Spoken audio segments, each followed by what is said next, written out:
Okay, good, we'll call our meeting to order. And I'd like to have a motion to adopt the minute. Is there anything you want to change? Additions, deletions? Being none. Motion to accept. That's plan, and seconder, please. That's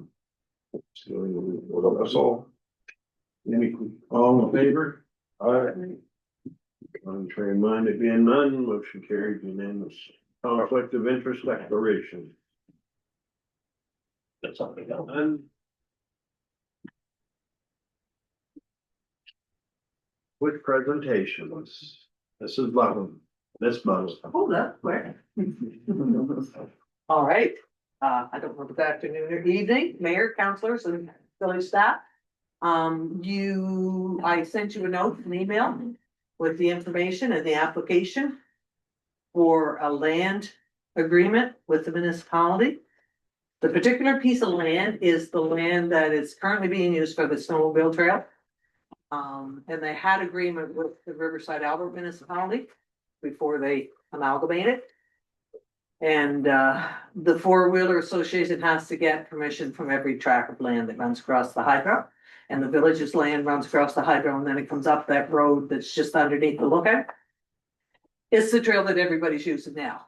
So we're looking for the village to give the sign the land agreement with the ATV Federation so that we can further this project that we're all working on. So I'm here if anybody has any questions or concerns or. I'm hoping for a motion or a, Okay, we can't make a motion here. Okay. Yes, so, as the chairman of the ATV committee, once we'll have to have that form filled out, okay? Also, you'll have to have a liability insurance from Quad and Louis in showing the name of from the Albert. I know they've got lots of yes, by signing that Yeah. agreement, that gives you your liability insurance through Quad MB. Right now, the four-wheelers are using it in their 3 seasons and you have no liability insurance except yours. if it was in helping. But I know that Sawmill, they want their liability showing us the property on it, eh? Right, yeah, we generally ask for a certificate of insurance. Yeah. Same as we're getting for the school. You Okay. really did, but yeah, Yeah. yeah, I think that's, Yeah. I think that's a common. It is very common. But there's no problem as far as the committee is to put it to the March 3rd, my wife's birthday. For the first Friday, can you have that ready for, and the For the March 3rd meeting. The motion could be made at the March 3rd meeting to proceed with the signing of the paperwork, yes. okay, and we'll have to quit, vote right now for the rest of the counselors are in agreement, right? The Probably vote, a good thing. Okay, it is. Okay, so that map, that's the hydro line, right? yeah, The- And it's just up on the top piece. Yeah, the bottom part is like down at the bottom is the hydro line and then it turns and goes up that road that they lumbered out of. Right, that the village give Albert to lumber. Yeah. Okay, And it's just for the 3 seasons, so it's not affecting the snowmobile. No, it's just for the 3 seasons. Cause they've already got it for their season. I don't know if they do or not. Okay. Just. Not my problem. Nope. Just throw. One at a time. One at a time. You might wanna take that back in. Okay, But it is a three season, but it's already in use by the ATVers. and the snowmobiles. Yeah, right now, it's one of those pieces that everybody uses and have been using for years. And it's never had. And it's never been officially sanctioned. That's what we're trying to do. So once we get all the land permissions, then Quad MB will approve it. Supposedly, hopefully, and then we can try to get our highway use permits through DTI. Until we have all the land permissions, DTI will not look at the application. I have no problem with There's no there's. It's not affecting our interest is the municipality, right? No, And it has no. Really has no, it is right now, with people. Yeah. Yeah. It's actually great protection to the community. Yes, yeah, yeah. By agreeing to this, and it's Yeah. gonna get used anyway, so. All right. It's basically the same as the snowmobile association. If, any hit on that, the owner is not any responsibility unless there's no. We had one, years ago, that full of wooden loggers fixed the bridge. In the summer, full of color. Yeah. Well, and they soon. So it can happen. But as it sits right now, there's no, that land people are using Yeah. it. The village technically doesn't have any liability insurance. If you sign the easement, then the Quad NB covers the village's Yeah. liability. And so basically, that's your Yeah. first line of defense, and Quad NB takes the responsibility to maintain that trail, so. Yeah. Did, Jeff, on the. Jeff. Any questions? Counselor Jonah. Oh, he's on. I'm here. I'm Zoom? here. We're just looking, Jeff, to, give permission to the ATVs for a small portion of land off of, is it the Creek Road? Creek Road, or It's is it still on the, It's between the Caledonia Mountain Road and the Crooked Creek Road. Yeah. It's along the high it road is, between, yeah, between the two roads. it's up to the top of. between Forestdale Road. Oh, it's Forest Hill Road, yes, it's not Crooked Creek Road, so. Yeah, I didn't know whether it was on Forestdale or. It's up at the top. Got any comments on that piece of land and ATV use? No, Mr. I'm good. I support this when the time comes. Okay. Okay. Anybody else? Or in agreement on it?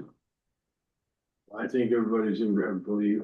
Yep. Great, thank you for your time. Sorry to bother you again. No, looks like it's Thank a you. unanimous agreement right at this moment. Okay, that was easy. I was, Mr. Kemp, you're up, sir. Alright. Does everybody know Patrick? So, I think so. And his role, okay. The floor is yours, sir. All right, thanks. So, I think everybody's aware, but just gonna give a bit of a recap. So a couple of years ago, Forestdale Home reached out to the village looking for any surplus property to try to build housing on. Because at the time, we needed it for new nurses and families coming into the community, so we needed to build housing. Since then, there was some low community feedback. So there's a lot of businesses that needed housing for staff, sometimes full year round and sometimes seasonal. So we created a nonprofit to hold it and to access any land that we could get, whether it was through donation or otherwise, to start looking after housing. So make a long story short, when we were doing that process, before amalgamation, the previous council, I guess, in Riverside, Albert, had previously looked at donating property for multi-residential use. So we kind of I guess, reached out to the village to look at that, and, land was donated to Fundy Albert Housing on Water Street. So, and just to make sure that it was being used for what we said we were using it for, there was restrictions on to make sure that we did some work on that before the end of the year. We were late, of course, but we did do that. So what we did do in the interim was survey the property, do obviously, and that's when we determined also that the property is now located in a future flood risk zone. So it's actually not, as it stands, not suitable for building on or for housing.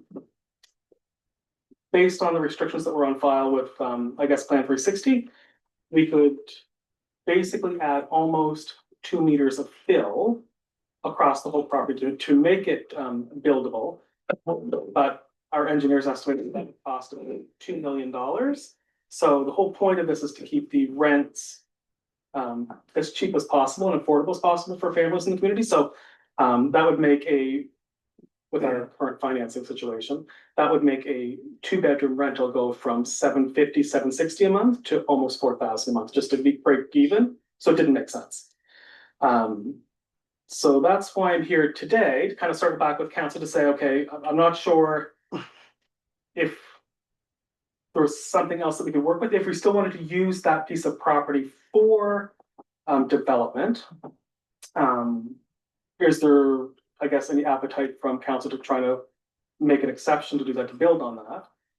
If not, is there any other property in the village that we want to look at developing? Because we still need, I mean, for us right now, just for sale, we have at least 12 families coming in the next 12 months. And we're not talking, just husband and wife, but I think the smallest family has 3 children. And they're typically all, with the exception of one child, all elementary school age. So it's important that we have them in the village with everything going on with the school and everything now. But we need to have the housing built. And then we also have a wait list for people that are looking for accessible housing. And with the success of Nursing Home Without Walls, we also have people that they would like to stay in the community and free up their home and downsize, if you will, but they have to have something suitable to move into within the village. They don't lose their basically friends and family connections in the community. There is apartments available in Riverview, but if they move, then they lose their sense of community. So we've been compiling a wait list for that. So there's still a need.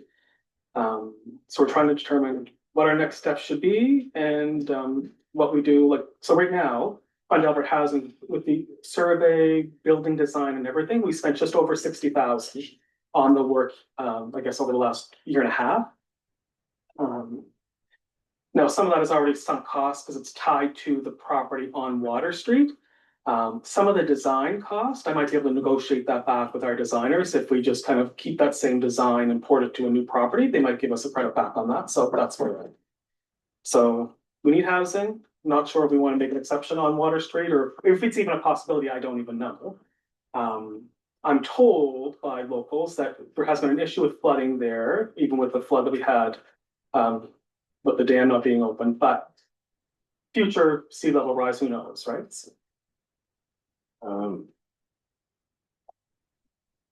We could check with Plan 360 and see what their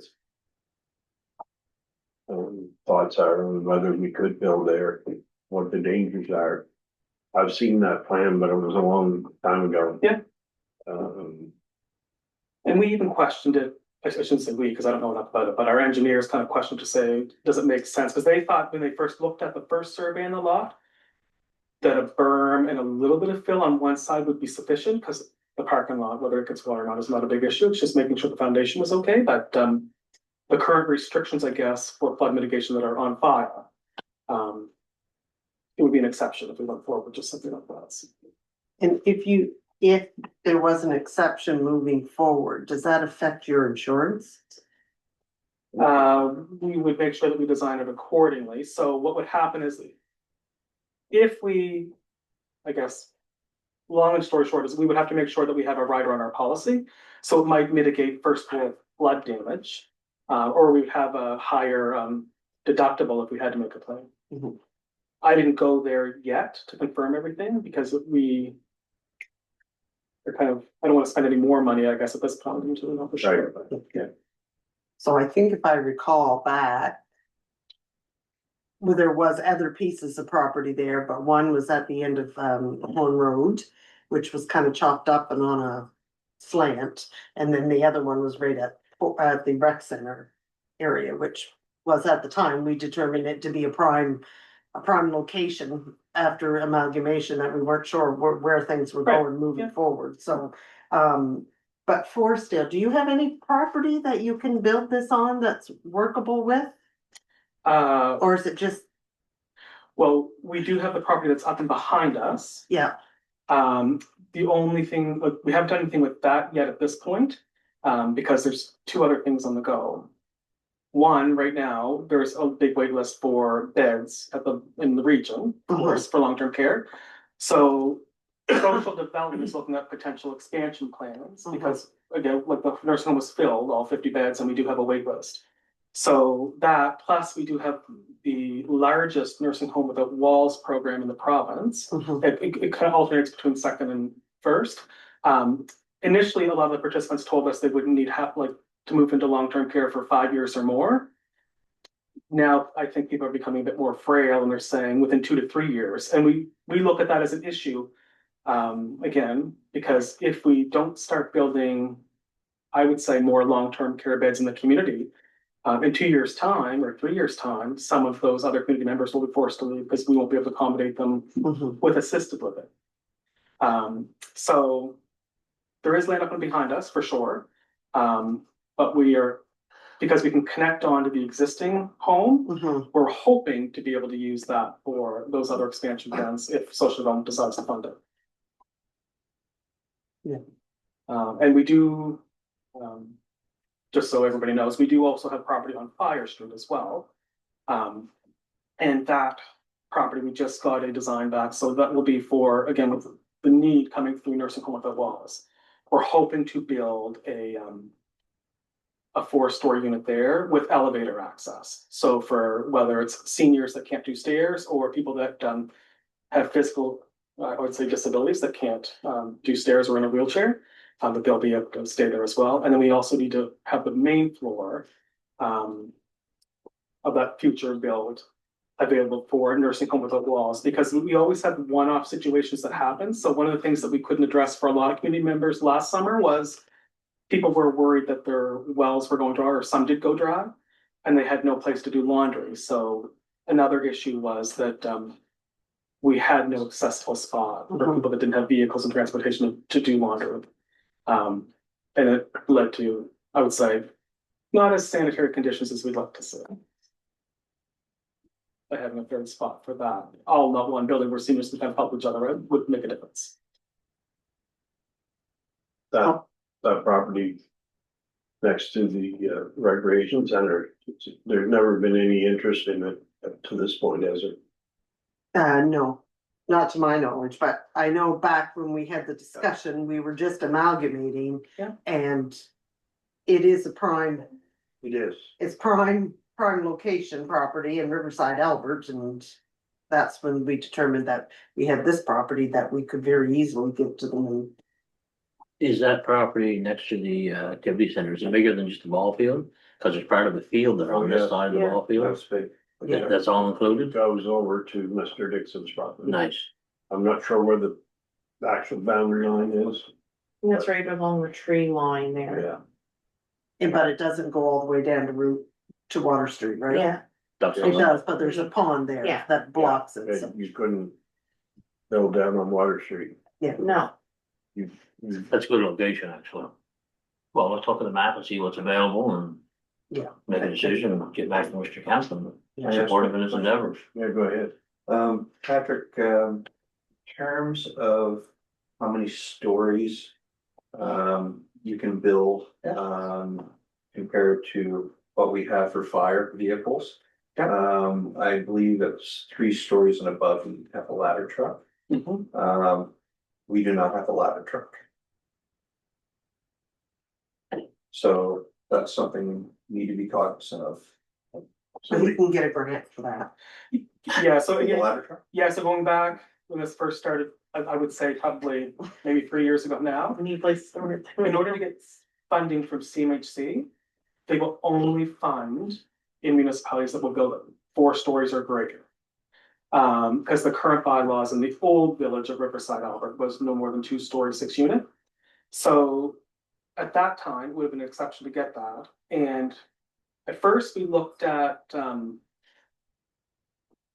whether we needed a sewage lift station. I'm just going from memory now, but a sewage lift station, we thought at that time, 3 years ago, the water supply was fine. But one side of the village might need a sewage lift station upgrade is what I was told at that point. And then we weren't sure about the fire truck or a ladder truck at that point, but basically what I was told by CMHC 3 years ago was if anything that was required infrastructure wise, including the fire truck, ladder truck for in support of housing, that the municipality could apply for funding through CMHC and tie it back to the same application. Their goal is to get us, at that point, as much housing approved as possible, and whatever was needed to make sure that we meet the minimum standard to be able to accommodate 4 level could be included. Okay, so the CMHC grant, what percentage of the cost they usually cover? Well, back when we first looked at it, they would have done 90%. Now I'm told they will cover 100%, but it's interest-free financing, so they won't charge any interest, and you have 10 years to pay it down. And then after a 10-year period, you have to take it to a commercial bank to hold whatever's left of the loan balance. I mean, they change literally, I would say every 3 months, but that's the current application. So if we were to even build a new apartment building as of this month, the full amount could be financed, no down payment is required. And then after 10 years, whatever amount is left owing to CMHC has to be ported to a commercial bank loan to accept. Commissioner's question. One thing I would add. Yeah. Just a little farther advanced, I guess, in the conversation. I'm a big proponent of when they build seniors homes of more than 2 levels or more than 1 level, there should be a generator on site to run those elevators. There's several buildings without generators, but if there's like a fire, firemen are gonna be worried because they gotta come down the stairs. That, to me, should be a building code, but it's not as of yet. But if you put a design. Well, I would say, I'm not sure if it's a fire marshal thing, because I can speak for the home. We do have a generator and an elevator, but if the fire alarm is activated, it's automatically shut off. So you're forced to take the stairs unless the fire department overrides it. But we have one here in the village, it's 3 floors. Yeah. There's no generator, but has an elevator and stairs. Okay, And if somebody's upstairs on the 3rd floor that can't go down the stairs, the firemen are gonna have to carry them down in a fire. yeah, That's problematic for me. yeah. If you're doing your. I don't think they would allow us to build that way now, like in order to qualify for Hopefully, yeah. CMHC guidelines or for their funding. Have to be a minimum standard. But they actually expect us to go a step further because of the population of preserving seniors and those with disabilities. Yeah. Thank you. Yeah, I'll find out more information on that, but from my understanding is it ought to, the elevator would always drops back to the bottom floor or ground level. Door automatically opens when the fire alarm is pulled. That's how it works for us. And if a fire department individual would like to override it, they have to insert the key to do that. The system automatically defaults so nobody gets locked in. But if there's no power, Yeah. that's where you have an issue. Ours do. But there's some that don't have no power backup, that's what I'm saying. Yeah, I'm not sure what happens in that case, because then the elevator would get stuck. And if somebody was in it at the time the power went out or the fire started, then it's a bigger issue. Huge. And I know the ones that are provincially owned, like the one in Riverside, Albert, it has no generator. Seniors complex behind the curling club, Yeah, it doesn't have a No, it doesn't. generator. So when the power's out for an extended period, it's normally the firemen that are taking over and firing up some power for them. So whether it's an elevator or not, there's still an issue. Yeah. If there's extended periods, we've been pretty lucky this year, yeah. so. Thank you, Patrick, Yeah, for continuing to move the community forward. Lady has a. Oh, question, go ahead. Yeah, just a question with regards, so I think this is great. I've always supported, even 3 years ago, so I wish you all the best with putting more housing up. with regards to water and sewer. I'm just curious. I know that we talk about Riverside Albert's water and sewer quite often and. You know, we talk about increasing, so I'm wondering if we've ever done a study to see what the impact would be and what we actually can support for numbers with our current system. We, go ahead, Oddly enough, you and I were talking about this on Monday, yeah, that we'd have to do an analysis of, what our potential consumption would be. May have to look at a second cell up there, which is. There is already a gap analysis study proposed, we've got a proposal for it. I'm just getting the last bits of information together, funded through CCBA. Yeah, so I think that's for this year. Yeah. I believe the funding, we received funding to start this year. And we can share that with you. And I think we already know wherever it goes, there's gonna be some sewer upgrades that need to happen. Yes. Because we have issues now. Yeah. Oh, fair enough. Yeah. yeah. The lift station by the bottom by Centennial. Yeah. That one's not large enough to hold much more. It can do more, but not what you're talking. Yeah. I don't think. Am I correct? Yeah. Yeah. Both those lift stations. You mentioned that the engineering firm said that you could build a berm Yes. and it would, Yeah, so if we didn't have to, let's say, do a full 2 meters Right. of fill to lift it up to meet the restrictions that were on file with Plan 360, they thought a meter where the, at least where the foundation is would be fine, and a little bit less than that where the parking lot would be just so it slopes away with a berm facing, I would say the marsh side would be sufficient. would that be doable in your financial plan? Where it would be an exception, right, based on what the rules are, I would have to come for an exception get approved and then submit that back. I don't anticipate any issues, I could certainly try, but, Because it would be, instead of, but you're still coming up a meter, right? that's right, just where the foundation is. That's what the engineer was saying. Not, Yeah, okay, not. The restrictions say the full lot, but we wouldn't be using the full So lot, your because cost would be quite a bit less. Yeah. it would still be manageable. Okay, that was my question. That's one more For question. sure. Now's the time. So you foresee, so if you did go with that scenario of raising at a meter, putting a berm around, would you still be able to keep the rents at the level that you're hoping? Yes, because when we first tried to look at it, let's say 3 years ago, we didn't have the interest rate option for 10 years, so those interest costs offset the difference. Okay. Yeah, And just kind of. Can you, would you start about that lot and see if that would work? You know, I'll give them a call tomorrow. Okay, please, go ahead. Well, just it's something that triggered when you were talking there, Patrick, was Yeah. you've already spent the money on the survey. Mhm. Like to give another piece of land, you're kind of starting all over again, right? So if it's possible to make it work where it is, to me, it's an ideal situation if you're moving families in, because having them walk on Water Street is a little different sometimes than walking on Route 114 for sure. where there's no sidewalks there. So we know in the past, there has been, when new families. There's been some issues on Route 114 with, you know, the color. You know, the appropriateness of safety when you're walking. So Yeah. to me, to walk to the corner store and walk to school and to walk to work, it's very convenient on Water Street. Everything's- And then closer to the school. Right, I mean, and that would be ideal, like I said, because we have the design and everything done for that lot. Yeah. But at the end of the day, we still need housing, so whatever we can do to make it work and that works for everybody, then We do need to have some there. You're doing great. Any geotech there? Yeah. On that property? yeah, I believe so, because they sent people and drilled some holes. Okay, good, yeah, I just Um, didn't see it on the plans here. Yeah. Basically, because it's kind of like we didn't ask for it initially. We just asked for the survey because that's what they asked for, and then after they, I think in November, they did the geotech. And that, when it was kind of determined that,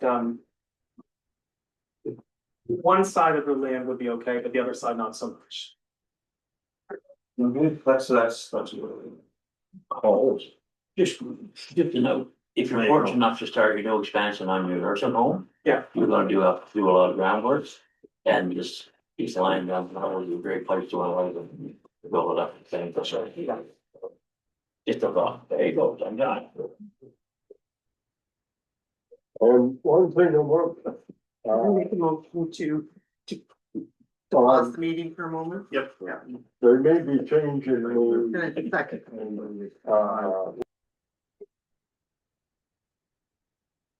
Was that anything else for Patrick, now that we're back in session? Thank you for your station. So to my question, there will be an assessment done, or there is currently one being analysis done now with water and sewer. Okay, Yes. and that will be shared with, Yeah, I Yeah. thought Patrick. Yeah. wait, perfect. We're talking about whether when we had that, what we have to do to add that many more people in the village. And we did discuss it a little bit on Monday, so I got some plans, I'm all set. you're all set, okay. It's doable what we have now with some expansion. In the pond. Yep, Any questions? all right. that's Thank it. you, Patrick. And you're welcome to stay or you can go home. Well, I'll be getting off here really soon because I do have another meeting. All right. Well, appreciate it. Thank you very much and we'll work with you to. Tea, but I don't have any left. Just gonna bring it in, that's all. Okay, It can out. information items. So I shared, 4 documents with council regarding ecology, the 2025 Fundy Albert Knotweed and Water Quality Monitoring Report. As well as the Fundy National Park update, a letter to council considering the JDI shared landscape forest swap proposal. And the Plan 360 development report for January. Been get some questions in regards to those. Questions or comments on any of those? The knotweed, report was very detailed. It was, There's a lot of information in it yeah, and a lot of areas. yeah, about the water lane, the wetlands and the Mhm. streams and the condition of the streams and all that stuff. It's good.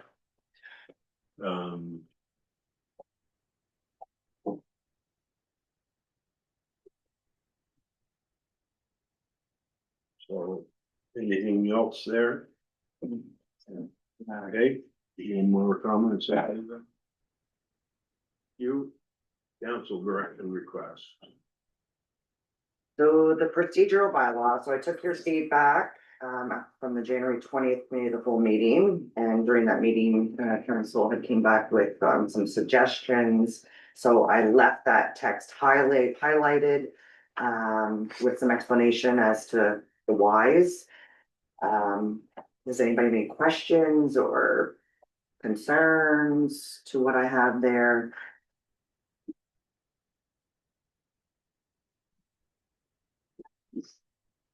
No?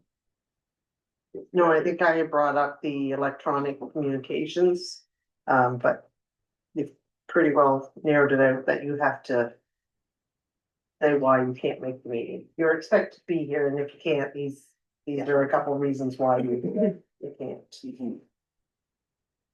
Okay. Summer road maintenance. Yeah, sounds me. So this is for selecting contracts of record for the 2026 summer roads maintenance program. We put out an MBON in December to get unit prices for patching, padding, all the different works we're looking at doing on the roads. 4 contractors came back with prices, as you can see attached to the council report from there, with Browns Paving being the across the board the cheapest for the patching and padding. And then Birchall Construction, based on the amount we're going to be doing, would be the cheapest for the crack sealing. The recommendation is that we appoint them as contractors of record for 2026. So we can engage with them early and get as much work done as possible with minimal delay. Any questions on that one? Oh, none, good. Sorry, you'll, I assume, give us more information as to where exactly you're looking for the padding and patching. Absolutely. So my plan, once we've got a contractor record on kind of working with us, we'll get them out, we'll go look around and then see where we're going to spend the budget and we'll bring that back, just to let you know what we are doing. And if I may, it's usually, There's a lot more cost savings when you do contractor of record in this way than doing 20 or 30 different Mhm. small jobs. There's a big saving there compared to the other numbers on the screen. Mhm. Was everyone happy with the work they did last year on the streets with Browns? So Brown's, I've been around quite recently, actually taking a look, and all of Brown's stuff is standing up quite well. I am though disappointed in what Sewell's delivered on Academy. Well, that's probably more to do with the underlying surface. Some science is already cracking in that. Okay. That just means we're gonna have to be more cognizant of what work we do. And the state of the road before we put padding over it. And I do believe we got a notice today, maybe Kim remembers, from DTI about ceiling cracks. Yeah. Yes. Shared Yeah. on, yeah. Mhm. And then there's the road. Yeah, they're gonna. No, that's good. I'm just looking forward to where you want to do the repairs and that kind of thing through Funny Albert. I've got a lot of choices. Yeah, you bet. The options are endless. I have a question for Ian. Yep.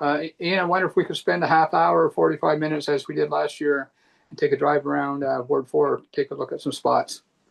Yeah, absolutely. Okay, we'll set it up. Thank you. Thanks. Did you need me to drive you along Water Street to show you anything? or you're good? I don't want to write off my truck, to be honest. Okay. Just checking. No coffee allowed. Okay. Okay. Trans Canada Trail, White Rock. Okay, this is me again. So currently the Trans Canada Trail runs along Golf Club Road, the gravel section around the golf course. I've been speaking with the Trans Canada Trail and they have provisionally agreed to reroute it through White Rock.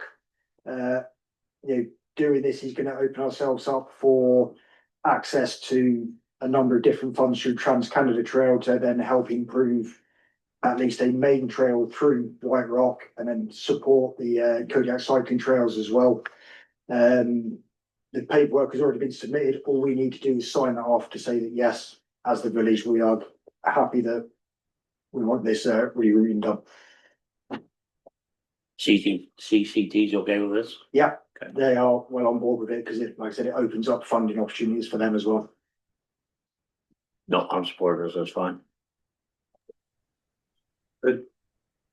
Any questions on it? Everybody's happy? Pool repair funding. Okay, so at the end of the 2025 season, or during the 2025 season, we had significant issues with water loss from the pool. So once the pool closed down, we had Remington Leisure come out and do an assessment on the pool to see where we had the water loss from. A majority of it is going from the floor drains in the deep end, with some coming from around the jets as well.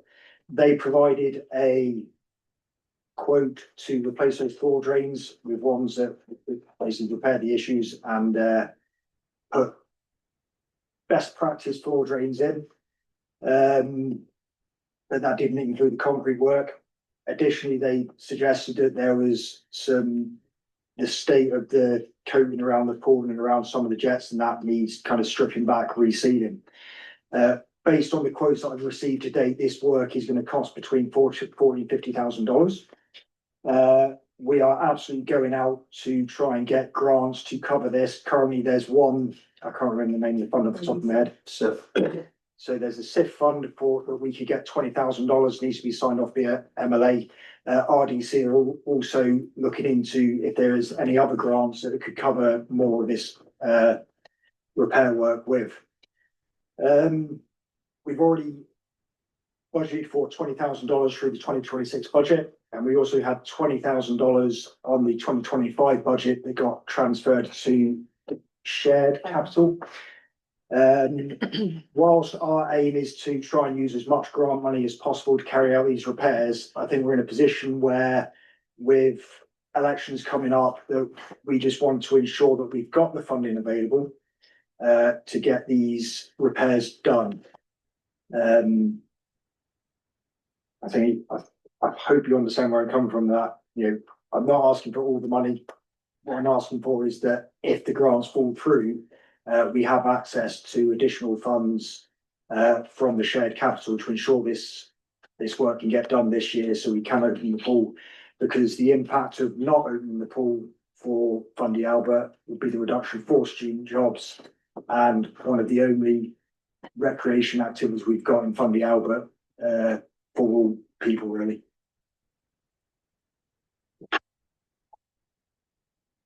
If I may, there's only one quote, is that all? That's all I've received at the moment. I've still gone out and asked for other quotes. I just wanted to get this in early. So it's basically in front of you and you know what's going on. And the date of this quote, is that a date? Because it's only good. Yes, it is. 15 days. No, That's but fine. again, Okay, give us a ballpark. the ballpark for the LVS, like I said, 40 to 50,000 get all the works done. That includes the floor drains, the jets, the reinstatement of the concrete, sandblasting and recoating the pool. And if I may, we did talk to the MLA last week sometime, and this is definitely on our radar. So she'll be bringing that forward and we'll be following up in the next week. They've asked for some help. Yes.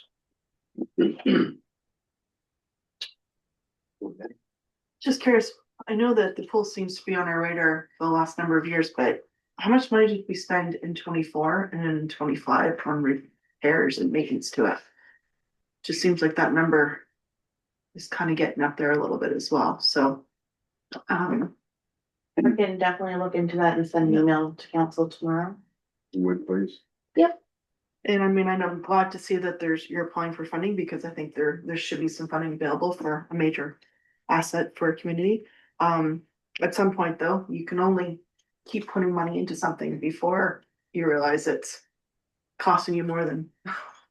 So I mean, at some point, maybe we should be looking at funding for a brand new pool. Because I hate to see us just band-aiding it and trying to fix it, and it just seems like every year there's something else that we need to fix, I so. think, one of the sandblasting companies I spoke to, because I mentioned that saying, and his recommendation was really the actual concrete, the pool, you can have as many cracks and that is not as you want, but you can always seal the cracks. What needs to be done is it to be done all in one go, rather than just trying to put patches on here and there. Which is why this quote is kind of coming up to a bit more than what I'd like to spend in 1 year, but it means his fix is getting done correctly. So that's important. The other thing that I wanted to bring up as well is that I think it's important that when we're getting quotes that we actually use the MBON system instead of just going out and getting personal quotes. You're getting like a residential price instead of a commercial price. So if you use the MBON system, they will give you the commercial pricing, not residential, and that might be beneficial to a municipality as well. I can tell you, council, we use, when I came on board, we started using that more. And I guess lastly is that, a motion, I guess probably most likely will be coming forward at the next council meeting, but it's really hard to approve that motion. I would like to see some stability funding from the province first and have that number down pat before a motion is approved. That's just my personal opinion. If I may just kind of wade in here quickly, whether we repair or, be great to build a new one, the pool is a very, very critical part of summer here in the village and for all of Fundy Albert. So I think we got to do whatever we have to do to keep it there in one aspect or the other. Good. So if we do this work, I suspect we probably add about a decade to the life of the school, minimum. Yes. Right. And then within that decade, we could probably look at setting up a reserve to actually start contributing into a reserve. So when that decade comes around, there would be some money in there to start that work. So some of the key things that Remington Leisure spoke about when they looked at it was the floor drains they're suggesting put in are based on Nova Scotia code. New Brunswick doesn't have its own code at the moment, but what they're looking at bringing it in. So they have quoted on what is likely to come in as code. They did say, however, that we're currently running residential filters, which again, over the next 10 years may need replacing to commercial ones that can to continue working as a commercial pool.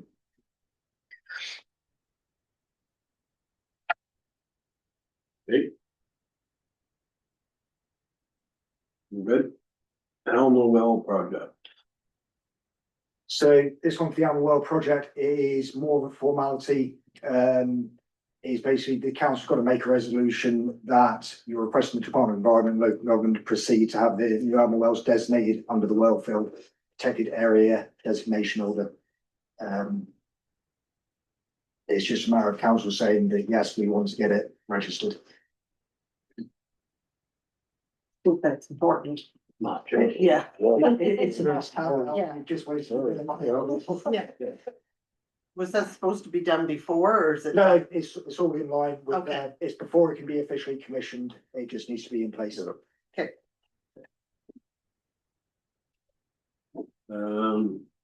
BMHP RFP approval. So, the PMHP work on Scenic Drive in Alma is coming up this year. So we went on MBON in December to get requests for proposals to carry out that work. We'd already had one to get a ballpark figure from Englobe, but we resubmitted it and we got 4 proposals submitted to us. That was by Englobe, WSP, engineering by Houghton and Roy Consultants. They initially come back, all of them quoting well over what the budget was. So we asked them to refine to in line with the budget. And based on that, WSP came back with the best value for money with the cheapest engineering fees. And the approach they were going to take seemed to be the most practical in applying the resources we had to resolve the issue. Our recommendation is that we move forward with the WSP proposal so we can get things moving before the construction season really starts and get a tender in and try and get a good price. Questions? And the funding, as I read here, is all in place for this project. Yes, so we've got that of 185,500. That's it, that's the ceiling. I've spoken more in depth already with WSP and they would work closely with us to ensure that it does not go over the top of that. However, they did note that the later we go out to tender, the more likely is that construction companies will come back with a significantly higher figure like we've seen with Pound Hill and Dove Club Road. That will work with them to reduce that.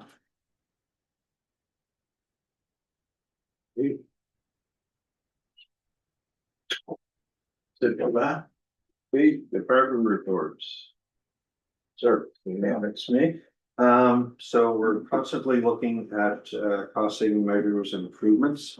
So every time we have contract negotiations coming up, I try to negotiate for a better price. Any staff in here that purchases thing, they'll come to me with a price and I'll go back to them, say, call them back and ask them if it's the best they can do. So we're kind of in that role now where we negotiate a bit more for prices, which is good. One of the good example would be our insurance fees. We renegotiated to our benefit of $1,500 savings. We're renegotiating our insurance, and our insurance still stays on the same level that same coverage that we already have.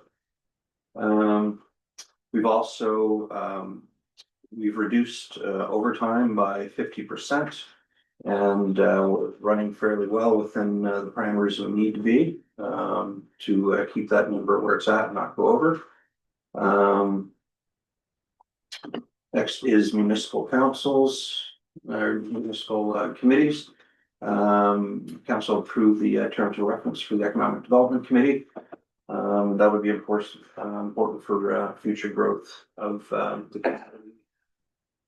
Bring in opportunities for collaboration between business and community stakeholders, which is important. Also, as I mentioned, I'll be meeting with some of my previous colleagues overseas, and we'll be working with them on some tourism opportunities and better promoting the area to countries that we traditionally haven't really promoted ourselves to. So that's a good thing. Policy development and harmonization. We continue to work on these. Currently, I'm working on the amalgamation of the fire bylaws from all 3 different communities into one, and the procurement bylaw should be ready here for the next committee of the whole in March. Ian touched on the municipal water systems. The mayor and I visited the site yesterday morning. They started pump testing. The plant has come along quite well. That's a stark difference from the time that I was there previously to now. It's actually filled with all the machinery and the pipes and everything that needs to be there. And I've been told by the engineering firm that they're still on schedule for activating this and hooking into the current system mid-March to the end of March. So that's really good news, and they're still on schedule. That hasn't changed. I don't Let's think. hope that doesn't change. We'll see what happens. So good.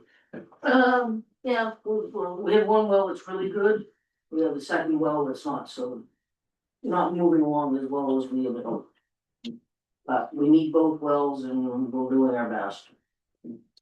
And sometimes that stuff actually works its way out to some pump tests, so. Exactly. We'll see what happens. That's right. We're talking about community. And I think the PVR, that would be the pressure release valve commissioning is this week, I believe. No power there yet, sir. Getting power to it this week. This week, Should be okay. by Friday. Okay, perfect. Okay, that's it on that front. Sister municipality, I talked to my colleague in Lyme Regis UK. And I'll be meeting with them on March 6th, in their community. My hopes is that we'll have some, good conversation, and I can bring something back to council for consideration. Of course, with the sister municipalities, it really opens your community up to, especially in our case, tourism. Lyme Regis is another UNESCO site with really good tourism. That actually, after reviewing 200 some communities, this was actually the closest fit for sister community. So we'll further investigation and we'll report back after I get back.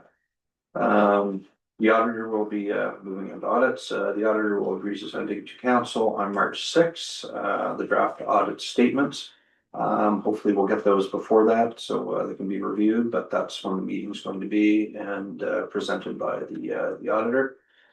And then on the government relations front, the mayor and I met with the Minister of Tourism last week or the week before, 2 weeks ago, I think. And we had a great conversation about some of our hopes and aspirations, specifically around the trail towns. We talked about international promotion of our area, which they agreed that would be a good thing to do. And they're putting me in touch with someone at the embassy in the UK that kind of handles all of Europe. So I'll be having conversations with that individual. That is it for my report. Anybody have any comments, questions? Got a question on the Hillsborough Water Project. When do you think they're gonna start construction on access road? That should be in the next couple of We've months. got a meeting in the next few weeks, I think, to start talking about now that we've had that signed off. We'll sit down and start getting timelines and everything for the next meeting. But we're definitely very, very keen to move that as quickly forward as we possibly can. Good, thank you. Thank you very much for the report. There's a lot going on. And I was really excited about the Trail Town presentation they gave, so I hope that's something we can work with moving forward. I've my experience has been Europeans are very sporty people, and this would be a great thing for them to come here and do. Okay, anybody else? Legislative services. So I did share my report with council. The only thing new that has not been added is the bursary info will be shared with Roseview High and Caledonia tomorrow for the 2 bursaries that the village gets. Is there any questions in regards to the report? When is there a counselor that's present when we present these bursaries? Any chance? They used to back in the day, however, since COVID, they just give, there's no special presentation anymore. I thought that'd be nice. if there Yeah, was. they used to, but yeah, it's all changed. And just quickly, I know that with the one for Ruby High, if you can specify that the candidate should be from County Albert. It does specify. Unfortunately, it didn't go that way, the last still a bit, so, yeah. Just make an emphasis that it should be done. Yeah. I asked this one question about. Anybody else? All right, operations. Oh, so I submitted my report to council last week, a couple of new updates on that. Obviously the sander did appear on Friday. That's on the truck ready to go now for the next snowstorm. So hopefully we do get more snow this year, so we can try it out. The truck is actually now sat at Taylor Ford getting its vehicle inspection. It will then get moved across to work and pay to have the plough fitted. Hopefully we'll see that by the end of this week, if not early next. So that's more good news there as well. Couple of other things that didn't get included in my report were, so the province has now got a portal where you can see all the most up-to-date water sampling results that we take across all 3 communities. That is now linked on the village website, and we put out a Facebook post as well to direct people to that. So if anybody ever asks you about what was the latest sampling result, they can go to the village page now, go to the province and see the results there. Which is really good. The other one that came in Friday late on in the day is Trans Canada Trail have formally approved funding for the Greybrook footbridge project. They've said that they will provide up to $25,000 for that project, as long as we can provide the balance of funds through village or corporate sponsorship by May 1st is what we're going to present that. I've already sent out corporate sponsorship requests to Irving, Ducks Unlimited, and I've got a couple more on the go with like Atlantic Lotteries and bigger companies, and then we're going to push it out to the village as well, the local businesses, to see what we can get off them. Hopefully the contribution for the village will be relatively small. However, if we don't manage to get to the amount of funds we need, Trans Canada Trail are content that we can reduce the scope and we'll just get slightly less off of them as long as we're still contributing. But it should see at least the bridge getting replaced, even if we don't get the other elements of the project done. Did we speak to Mr. Leger, the commission, how many funding opportunities? So Mark, for you? Yeah. Yeah, I've spoken to them previously. I'm going to chase them up again this week because they've been very supportive of it so far. And what was the total amount again? So the project proposal we put forward Yeah. was in the region of $50,000, and that was to do a footbridge with new footings and everything, develop a picnic area and pave some of the side of the road there on Golf Club Road for parking. Like I said, we can always reduce scope if we don't manage to get enough corporate sponsorship or funds through the village. That's a high end ask. Yeah, Yeah. and we went in asking for a lot to see what they give us, and we'll go from there. Hopefully, Mr. Irving is going to dig deep in his pockets, and if not, Docs Unlimited one. If you're asking for a big ask, get some mosquito screening for the area. We're gonna put picnic tables. Anything else? That's all my additional points, unless you've got any questions. Yeah, so I know that I see that you've got a lagoon update, but you've got it under Ward 4 instead of Ward 6. Sorry. See, Apologies.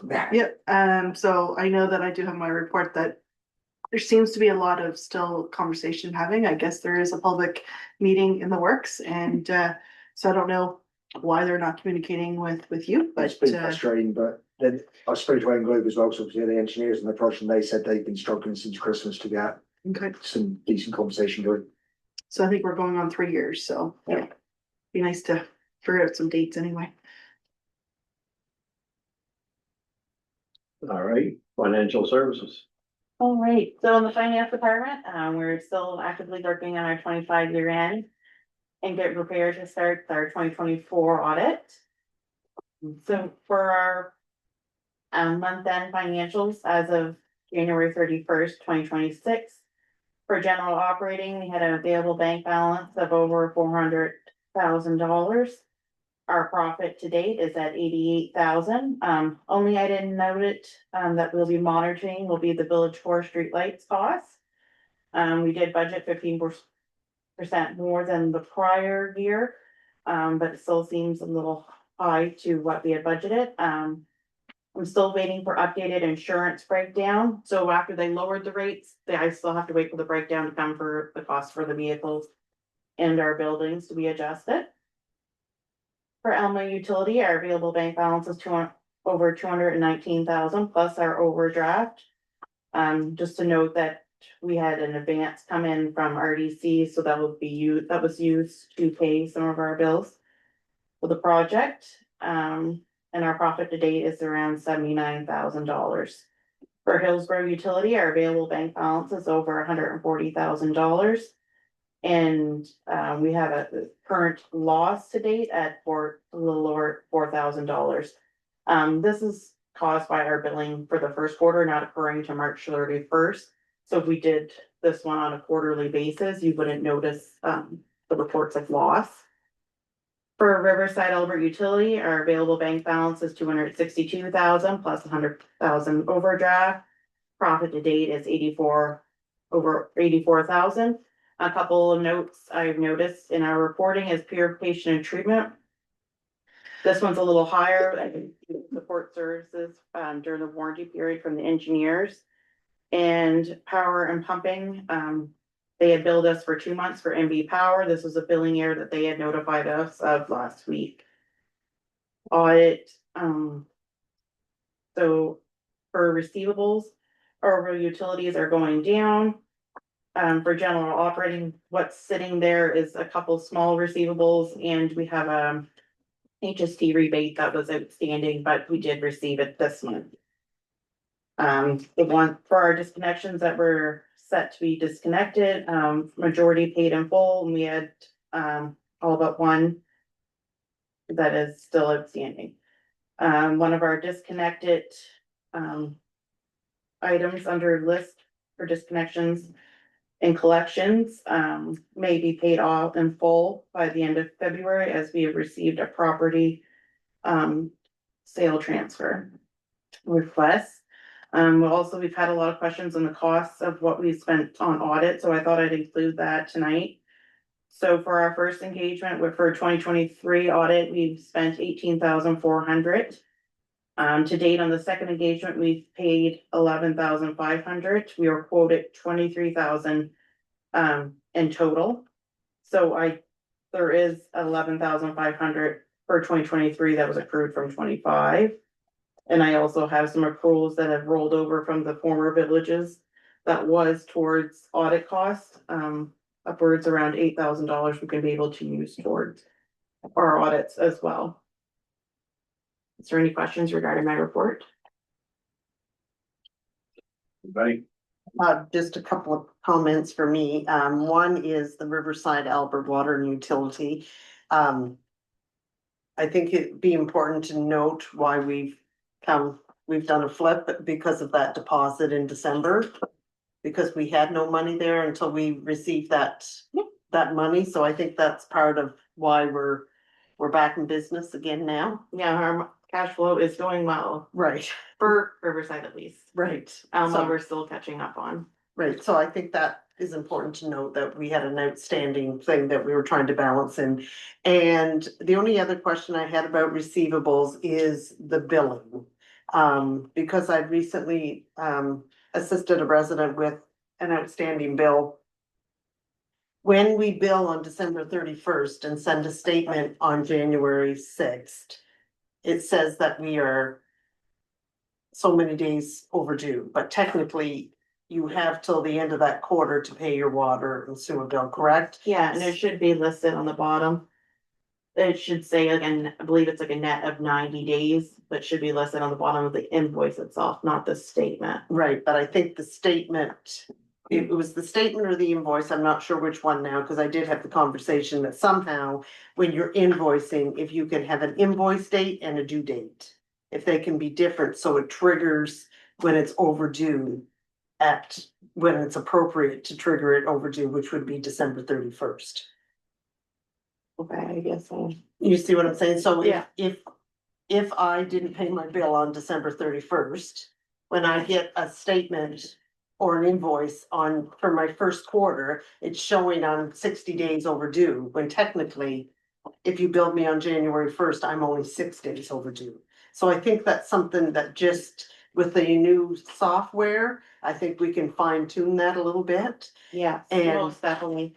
I believe this last or the week before, E6 gave me a brief tour. Cause we went over, the report they done for the bank for our 2023 financials. And there's so much, you can specialize it right down to how you want it. Cause I know one thing that's triggered, I think Riverside Albert residents prior to amalgamation. And maybe else, and I also have, heard from other residents, is the way that our statements show Correct. payments. So that's something we'd like to change, so it just shows, you know, the payments at the bottom, so they can. It's a lot more easier to follow. I understand it because I've taken training in Sage, but they don't understand it because of the way it's laid out. So that's one thing that we're looking to correct once we get into zero, which. The way E6 is talking, it's gonna be happening within the next couple months. Yeah, I think that's one thing to really take the time to set it up properly, which will save frustration down the road. Oh, most definitely. Sometimes it's worth the effort to do it up front than it is to try and do it partway through the year and Yeah. wish we had a change thing. The other thing, I know Hillsborough's billed separate, differently than Alma and Hillsborough. Is there any way to bring them all on the same? It's something that was talked about 3 years ago, but never was really kind of erected. You'd almost have to bill people on December 31st and January 1st. So it's just, gonna take the time to talk with other communities that have amalgamated and see if they have had that issue and how they approached it and what was their best practice, so, Cause would it not be more convenient that everybody gets billed at the same time? it most definitely would, and Yeah. especially when it, in presenting financials, they would make more sense, but, I just wanna find a best practice to go about it, because it's going to, we're gonna have to, you know, put a freeze on interest. And Mhm. if we're gonna do that, we're gonna have to budget for that kind of thing, so it's something, I'll definitely add to my current list I have for budget 2027, to look at. I mean, in it, if you only have that 1 year of adjustment, it's like, you know, when you change a pay week. 1 week you get paid for 3, 1 week you get paid for 1. I think if it's communicated. Yep. That this is why we're doing it for the future, that it would be beneficial for administration and I think for reporting purposes. That everybody is on the same page when it comes to billing. And also, the new accounting system has its our 2023 uploaded already. They've completed that, and they'll be working on 2024, so that all goes into that software program. So it's gonna provide us comparisons from year to year. Absolutely, that's why we asked them to put in all the years previous to zero. Music to my ears. We'll be able to do a lot more with zero. I'm pretty impressed with it, so. Just the learning curves. Yes. So I know that you said, so just wanted to my brain here, so you spent roughly 18.4 and 11.5 on to get to where we are for the 23 audit. To date, we've spent 29,900, there's another 11,500, which will bring the total to 40,400. 40,400. Mhm. So we have those funds, right? Because I mean, there should have been budgeted money for 23, should have been budget money for 23. Guess we can't use budget money for 24 because that'll pay for 24, right? Yeah, so like 24 has been accrued, the extra that we're gonna have to pay for 23 has been accrued. And today, when I'm working on 25, and I have going through some of the consolidated information that I brought over from other villages, I've actually I think I found some accrued amounts for audits that were from back from 2016 and 2020 that I can use. So that's gonna be to our advantage as well. So if I'm understanding correctly, so there should be no. It should pay for, like, there's no more money that should be spent to finalize the 23 budget, This year, like, we'll be paying them, but we'll be using accrued expenses but it won't be for 23, or will it be for 23? for the 23 audit, It will be. yes. So even though you're using accrued money, it still has cost us 40,400 and we only budgeted 25. Correct.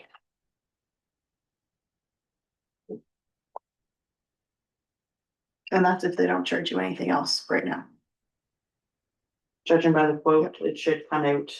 I've worked with I'm not different, anticipating it being over that amount. no, I've worked with other firms in the past and, they usually took a loss because they've quoted us a certain amount, Except for this one. except for this one, yeah.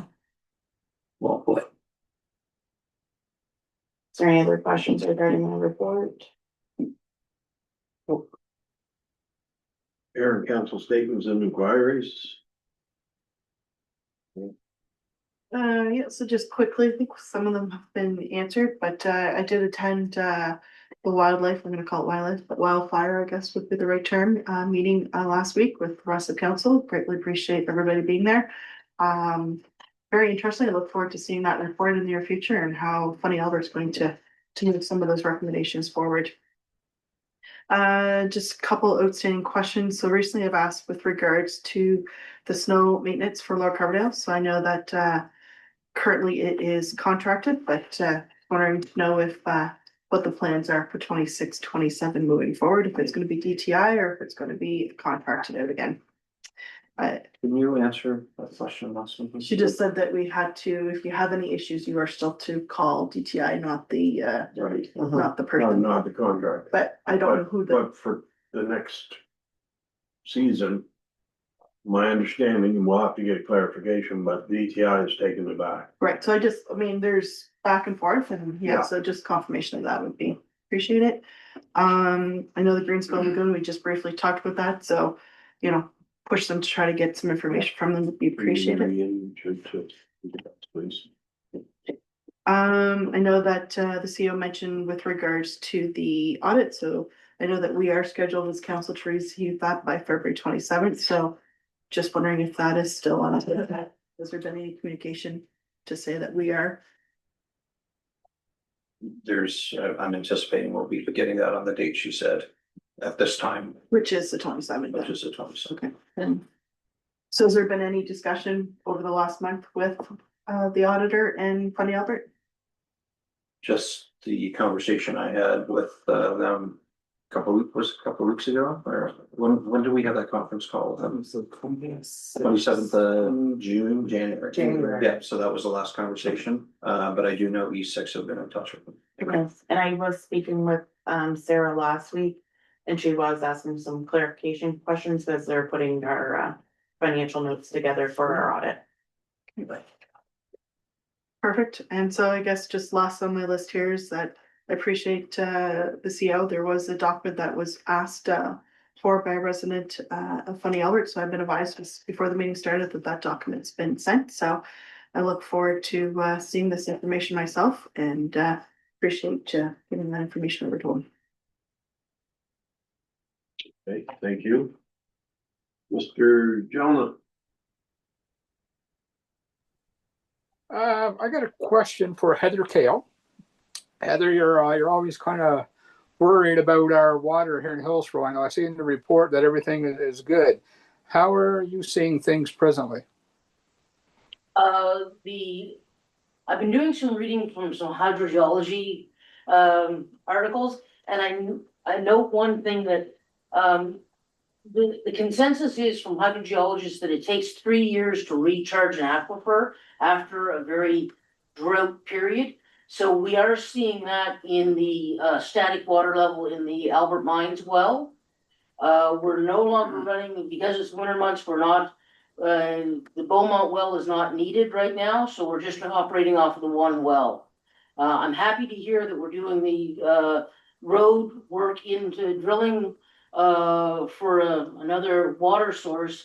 But I was speaking with the mayor and Sean yesterday, and I would really like to see us move forward in some sort of filtration process for the Albert Mines well and the Beaumont. Because these two wells can produce enough water to supply the community. It's just the Albert Mines well is goody, so anytime there's a rain event or snow melt, the turbidity spikes in the well, and it takes 2 to 3 days for that to settle out. So that's your main production well is not able to produce water for 2 to 3 days. And then we're relying on the Beaumont well which is high in iron and manganese. And now with the new guidelines coming in, with the province, we're going to be challenged to meet the requirements, the guidelines using the Beaumont well. So am I concerned? Yes. Short term, we have lots of water right now, but I would like to see us move forward in some sort of treatment process on the Hillsborough water system. Does that answer your question, Counselor? Yeah, when you say that you're confident that the 2 wells can support the village, that says everything's topped up, and as we said right now, what about expansion to the village? If there's any, other businesses come in that use water, are we just on the brink good, or are we 100% good? If you're running the 2 wells, you should be fine for a short term. And I say short term, like, within 5 years. That will give you time to get your second or your third well online, and then you'll have that cushion. Because hopefully, fingers crossed, this next well that we put in the ground, it will give us 100 gallons a minute. Right. Okay, perfect. And because you're gonna have one production well, the Albert Mines, which is your oldest well, at 100 gallons a minute, and then you've got your Beaumont at 60, so there's 160 gallons a minute that you can produce. And I forget the exact number, the average number that you're using through the day here. Okay. No, that's it. Yep. So if we go to the new plant for Hillsborough, or if we put filtration in, that's gonna probably bump us up to a level 2 plant, It could, and that's what worries me. but you gotta We gotta Riverside have- Elvis level too. Yeah, we gotta You're have- not- I understand I gotta have water, but it will be a cost. You're still gonna have a level 2 in Riverside Elbert, it will never go away. That's very unfortunate. Yeah. Because you've got some development coming in Hillsborough, it's gonna need more water and so. Mhm. And without water, you can't expand. You can't, you need the water in order to do it. Your wastewater system can handle it, no problem. It's your drinking water that has some issues. So anyway, if that helps. Councillor Land, that's- The Councillor whole Land- thing Albert seems to be wanting to grow. Shut up now. No, go ahead. My turn, shut up. No, Jeff, that was the statement you just made, that was my concern, is right there, Are we good for today, and what about tomorrow? That's all. And there isn't a lot of snow on the ground to put back in the ground for spring. So potentially come the end of the summer, we could be in another drought You could. because there's no snow. And it's gonna take, like the hydrogeologists say, it takes 3 years to bounce back from the dry period. And we're seeing that, we're also seeing that in Alma with these new production wells. We had a static level of 70 feet or 70 meters when they did the testing 2 years ago, and we're down to, I forget now, 55 feet or something like that. So it has an issue, it plays a part, I should say. Hey? That it, sir? That's it, thank you. Thank you. Councilor Elderkin. Yep, I as well attended the wildfire session. Great information, very, very educational. I appreciate the fact that they said you don't really worry about it till it gets a little closer to home, and it's getting closer and closer to home. So I appreciate the fact that we're a little ahead of things, moving on here. I attended a little visit with the Riverside School with Mayor Campbell with Principal Jeff Kiestert. As you know, there's a lot of budget cuts going on in the province, and although we don't know the outcome, or who is on the list yet, I do hope that moving forward, we do have some support from council if something happens down the road. That little school in Riverside, Albert is it's not only a historical building, it is a part of our community and has been for over 100 years. And it would be a very sad day for Fundy Albert as a whole if there was no school offered for anybody coming to work at Fundy Park or to Alma or to Riverside Albert. So stay tuned on that one. I want to say thank you to our CAO and Ian and the treasurer. There's been a lot of work going on. it's nice to see us moving forward a little bit at the end of our term, but we are. I hope we leave it in better state than what we received it. That would be my hope as a counselor at this point. And Ian, it just warms me a lot to know that you're going for corporate sponsorships and giving some grants. That's what we need to be doing to survive here. The Kiwanis, I did attend a Kiwanis breakfast. They had a great turnout. It's nice to see all the support that they are getting from the community, and they do a fantastic job, and they are one of many volunteer organizations that are keep Fundy Albert moving forward. That's it. May I ask, Go just ahead. interject? So the mayor and I do have a meeting with the Minister of Education, on the 24th at 3:30. And totally agree with you, knowing what, the families that, Forestdale is bringing in. If there's not a school there for those kids to go to, and there will be a lot of kids going to that school, it's, not good for everyone. Thank you. I know there's a lot of emails floating around right now. I'm sure our MLA has had an abundance of emails over the last little bit, but it's you know, it's one thing about the distance to, anyway, I'm sure we'll all talk about it later. It's a hot topic. It's a hot topic. Councillor Lane? I also attended the wildfire session, very educational. It's good to have them in the area doing a scope across, like that's what. And also hats off to the Kiwanis for the great breakfast they had. I was there with Councillor Arlequin and Councillor Coates, and it was good. Appreciate that. Congratulations to the minor hockey tournament this weekend, big crowd. The U13s and the U18s won their finals. Local teams done very well. Hats off to all those young people working hard and kind of keeping their banner in their back pocket, which was great. Very supportive of that, and it's nice to see the arena used in such a fashion. And also I'd like to send out a little congratulations to our water operator, David Steele, for getting his level 1 water and sewer certificate. I don't think we've publicly stated that, so I'd like to make that known that he's done well, and congrats to him. So Good. that's all for me. There will be a Facebook post. That's good. Thank you. Oops. A couple of things, the Hillsborough Library Council is having an auction on Facebook. Quite a few items were donated, so I'd like everybody to make do, I guess, what they can from money from the auction.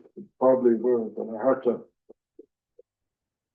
we won't have to put up an as the council. Right. Second thing is, I don't really remember how many years ago it was that they were gonna close the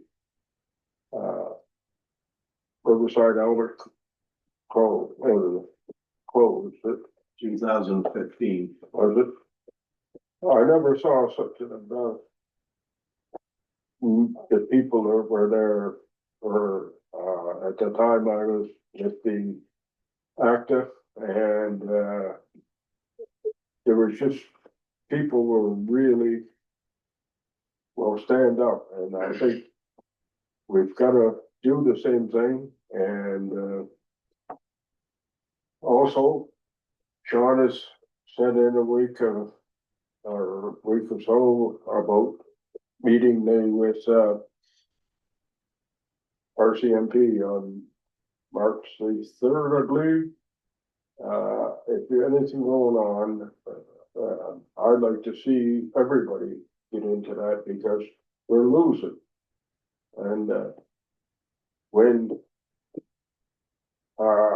Caledonia took in the Riverview, okay, in the bottom, and well, that was the city or town, I guess it is. They put a substation out in Hagerstown. Okay, which is 15, 20 kilometers out of Moncton. Here we're looking at, if that's gonna be at least 125 kilometers from next to Big Salt or the Lake Liquor Store out there to get to Alma. How the hell are they gonna do anything? So I think we all wanna pay our MLA, our minister to do something. And I would really think that we've gotta, we're losing too many lakes. Like, you know. And last thing, they're gonna ask. I think 2 years ago, we put money aside for a sign of Fundy Albert on 114. I was down there over the weekend and I didn't see any sign. What's going on? The easement still is with the property owner. We're waiting for the property owner to give permission to utilize his land to erect the sign. Do you think we'll have it on this year? I don't know. I hope so. Yeah. One could hope. I don't know why anybody else can put those signs on the side of the road and never happened, you know. You see them all for sale right out by the road and you see the I know we gotta stay by the laws, but That's why. it's third. Kim, I did talk about going there overnight and putting one in. Please. Oh, yeah. They will take them down, Jim. Yeah. Been there, done that. Anyway, it's been just as frustrating for me too. Yes, I realize that, but it's another season is coming up. Yep. I'd sure like to see it. Well, let's hope this spring something will happen. That's it. That's it, Mr. Coates. Okay, for me, I guess, when you hang around with counselors, they get ahead of you when it comes to. I enjoyed the presentations about the fire smart or fire resilience. I've never been in a section where the moderator or the lady that was presenting was passionate about what she does. I've never seen anybody like that before. So kudos to Laura. The school, we're meeting with 5 ministers next week, 4 for 5 ministers, and we have a nice calendar for each one from the Riverside Consolidated School that will be hand delivered. And we're quite pleased to do that. When we're talking about growth in Fundy Albert, Hillsborough eventually has an apartment building coming, I think. From what I've been told, and the possibility of 36 units in Riverside Albert, those are big numbers for these small communities. So we got to do everything we can to protect the school and keep it going. I'd like to just mention Scott Reed and his Hillbilly Hockey Tournament and the money that he donates back into the community. I don't know each and every one, but he did drop $1,000 to Nursing Out with Walls, and every dollar that he raises from that's profit goes back into the community. So kudos to Scott. That's pretty much it. Guess we're gonna public statements required. Kathy? You must want to put me on the phone. You're on every week. I'm on the agenda now. I do it Yeah, every time. be back. Well, I did make some notes and the best news tonight is March 6th for a presentation of the audit. I'm sure you're all looking forward to that and the community will see progress I did want to, you mentioned about the school.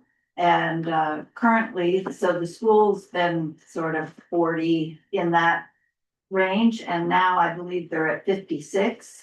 And with 12 more, 51, 51. 51 when Loretta and I met with Jeff, unless it was an addition. well, there might have been, because things are happening. That's good. So, but there's 12 more families and they have little kids, so, you Yeah. know, I see the attendance, registration going up to where we were certainly years ago. March the 28th is the Riverside Albert Volunteer Firemen's Lumberjack Breakfast. You have a poster and there'll be posts going up, but councilors always support that in great form. I want to thank Ian for coming to a meeting with CCRC around the trails and good support, good efforts he's been contributing to the getting things going there for the trail town. You mentioned some wishes to go on the invoices, postal code. I noticed the postal code is not on, so when I make my payment to the village, the address is there, but not the postal code. So if you're adding things to the program, you can add that one in. That's all I have. Well, I have lots of scratches, but I do want to thank you for sending all the information out ahead of time. You guys have a lot, Loretta's right, Councillor Ellicott right, there's a lot happening in Fundy Albert, and it's great to have the opportunity to go on the website and research and read and prepare ourselves so that we can support you guys. So thank you for your efforts, and it's been great. Thank you. Thank you for your comments. It's nice to hear some positive. And with that, He doesn't even ask me, I'm not on the agenda. do you want to be on the agenda? I just wanna say to you folks, credit, kudos. In the year that I've started here, the change and the transformation has been phenomenal. Even your staff, the public works, they were in the basement and they're not in the basement anymore. There's pride and there's like you see a change and right. And I think that you really do need a good pat on the back because it's come a long way. Thank you. Cookies help. Cookies. Cookies. Oh, Cookies help. it does. No, Jim, No, I seriously. know. You know, when the guys are digging and it's pretty hard going and Jim shows up with Audrey cookies. Put a smile on their face, and it's an easy thing to do, It is. and it just shows a little appreciation that. Yeah. That. The mayor and council's not there to pick on them, that's not our role, it's there to support them. Right. Exactly. No, kudos to those gentlemen that are in the holes digging, it's hard work. So. Anything else, folks? Just one thing I forgot, the Fundy Blades are having a breakfast this morning, or this Saturday at White's, Maple Camp on Pinzone. From, I think it's from 8 till 12. So it's a fundraiser for the Fundy Blades. Fundy Blades. Hey, really married. All right, now we'll move into. So move. Seconder.